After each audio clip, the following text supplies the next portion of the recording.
One day বিশ্বকাপের বাছাই পর্বে নিজেদের শেষ ম্যাচে হেরেছিল বাংলাদেশ নারী দল। তবে হেরে গিয়েও নিগার সুলতানা জ্যোতিরা ছিটকে যায়নি বিশ্বকাপের দৌড় থেকে। পাকিস্তানের বিপক্ষে 7 উইকেটের বড় হারের পরও বিশ্বকাপের টিকিট কেটে ফেলল বাংলার বাঘিনীরা। আর এমন জয়ের পর সেটার জন্য কৃতিত্ব পেতেই পারে থাইল্যান্ড নারীরা। তাহলে বিস্তারিত বলা যাক। নাত্তা খামের এক 50-তে ভর করে ওয়েস্ট ইন্ডিজ নারীদের বিপক্ষে থাইল্যান্ডের স্কোর হয় 166। পরে মাঝারি সংগ্রহ তাড়া করতে নামে ওয়েস্ট ইন্ডিজ দল।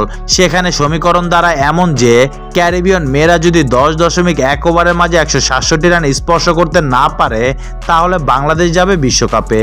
অন্যথায় ক্যারিবিয়ান মেয়েরাই হাতে পাবে বিশ্বকাপের টিকিট। তবে শেষ দিকে ছক্কা হাঁকানো সাপেক্ষে লক্ষ্যমাত্রা যেতে পারে 11 ওভার পর্যন্ত। বিকেলে পাকিস্তানের বিপক্ষে হারের পর বাংলাদেশের নেট রান রেট তখন নেমে এসেছে 0.64-তে। বিপরীতে ওয়েস্ট ইন্ডিজের রান রেট তখন 0.28। ম্যাচের 11তম ওভারের পঞ্চম বলে 4 এবং ষষ্ঠ বলে ছক্কা হাঁকালেই কেবল বিশ্বকাপে যেত ওয়েস্ট ইন্ডিজ। কিন্তু সরাসরি ছক্কা হাঁকানোর ফলে ম্যাচ জিতলেও সেটা আর ওয়েস্ট ইন্ডিজ নারীদের পক্ষে থাকেনি। নেট রান রেটে এগিয়ে থেকে বাংলাদেশ চলে গেল বিশ্বকাপের মূল পর্বে।